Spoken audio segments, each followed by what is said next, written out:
I'm John Aldred for DIYPhotography.net, and today we're going to take a look at the Feelworld F6 Plus on-camera monitor.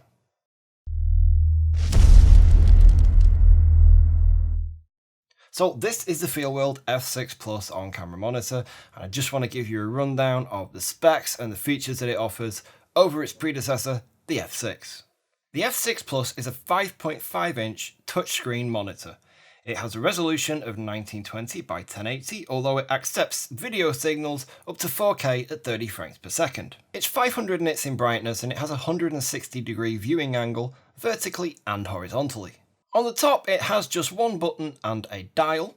On the side it has a pair of HDMI ports and an 8.4 volt DC output. On the other side it has a 1/4 20-inch threaded socket. Underneath we have another 1/4 20-inch socket along with a headphone jack and an SD card slot. On the back we have a dual format battery plate that's compatible with both Sony NPF as well as Canon LPE6 batteries. So how does the F6 Plus compare to its predecessor, the F6? Well, it's essentially a whole new monitor. It bears very little resemblance to the F6 at all. It's got a slightly smaller screen at 5.5 inches rather than 5.7, but this one is a touch screen, meaning you don't have to deal with the whole big array of buttons on the top that you do with a lot of other monitors. Another big feature with this one is that it has 3D LUT support. It has a few built in for S-Log and V-Log and other things, but it also allows you to add your own custom LUTs through the SD card slot underneath.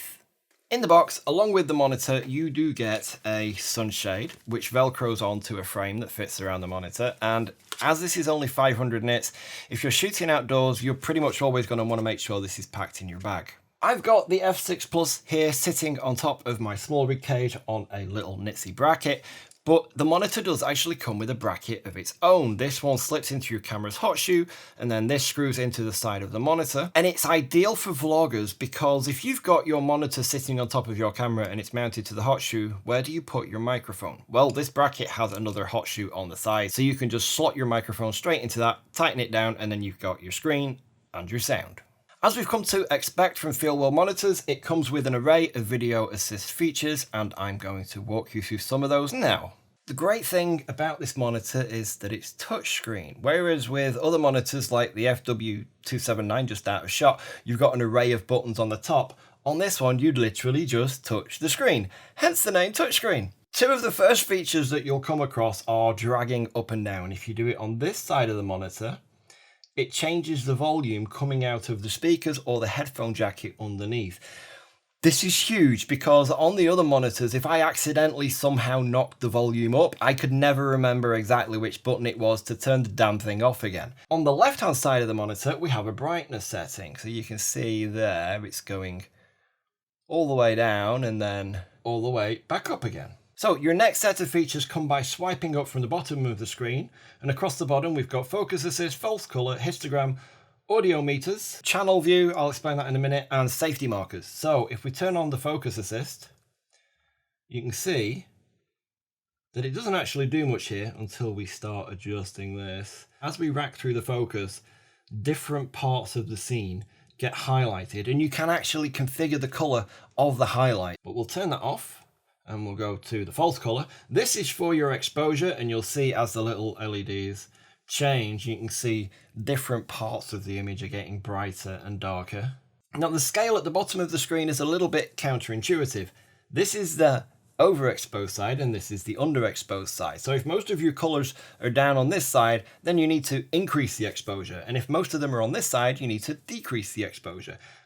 I feel like that should be flipped the other way around. Next up, we have got the trusty old histogram, which you can see right there in the bottom corner. This is the one that most photographers switching over to filmmaking are going to be familiar with, so there's not really much need to explain what this does. Next, we've got the audio meters, and this tells you the audio that's coming in through the HDMI cable. At the moment, with the camera that I'm shooting on, I'm just using the internal microphone, so this is hovering right around minus 40 decibels or so. And if I want to listen to it here, I can knock up the volume to full. I'm not going to.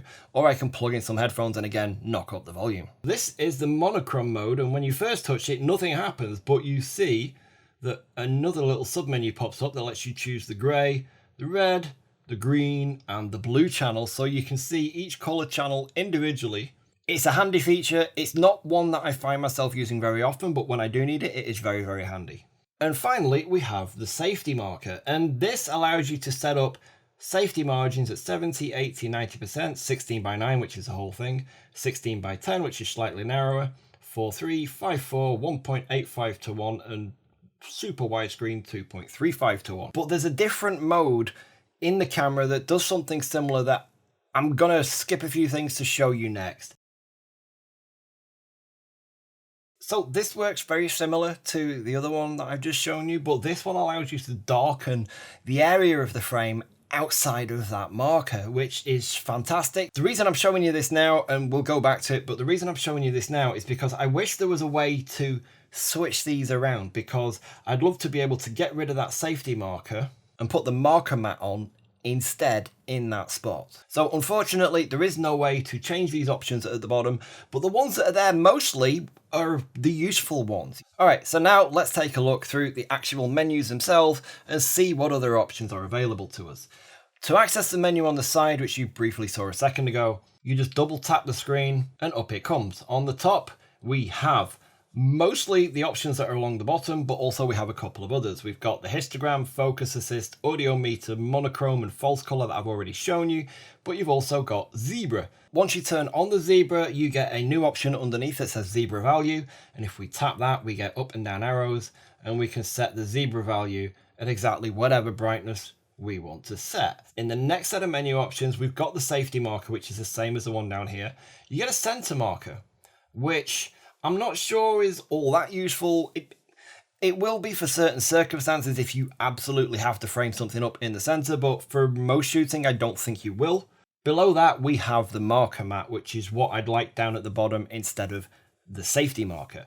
And this one, once you turn it on, you get your marker mat alpha down at the bottom. You can have it at 0, 25, 50, 75 to let different brightnesses shine through. You can change the color of the marker. Now, this is the interesting part. This is the color menu, and here we get to switch on our LUTs. And you can see here we've got built-in S-Log2, S-Log3, Log-C, V-Log, and that's it. But you can also import more via the SD card underneath. I think you can store 8 custom LUTs on here from the SD card at once. Yeah, so one of the other things I wanted to show you, I mentioned in the monitor that it has a zoom feature, but there's a more efficient way to access it. And as this is a touch screen, yes, that's right, it works a lot like the touch screen on your phone. All you need to do to zoom in is pinch. That's it. That's all you need to do. And you can zoom right in, or you can go back out. And once you are zoomed in, you just click and drag to look at different parts of the frame. So if you've got your scene all set up and you're like, oh, I want to focus on that bit, you can just go over there, adjust your focus and get it just right, and then zoom back out, and there's your whole scene. And then you're like, oh wait, no, I want to focus on this, and you can do it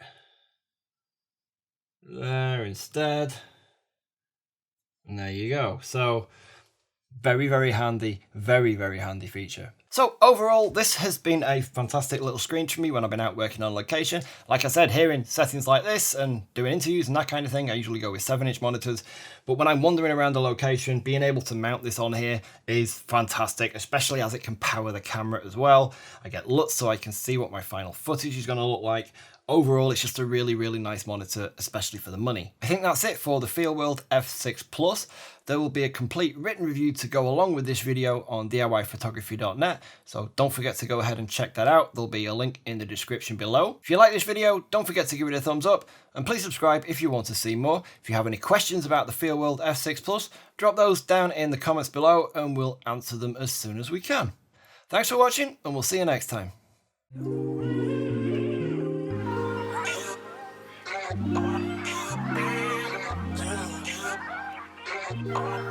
Oh,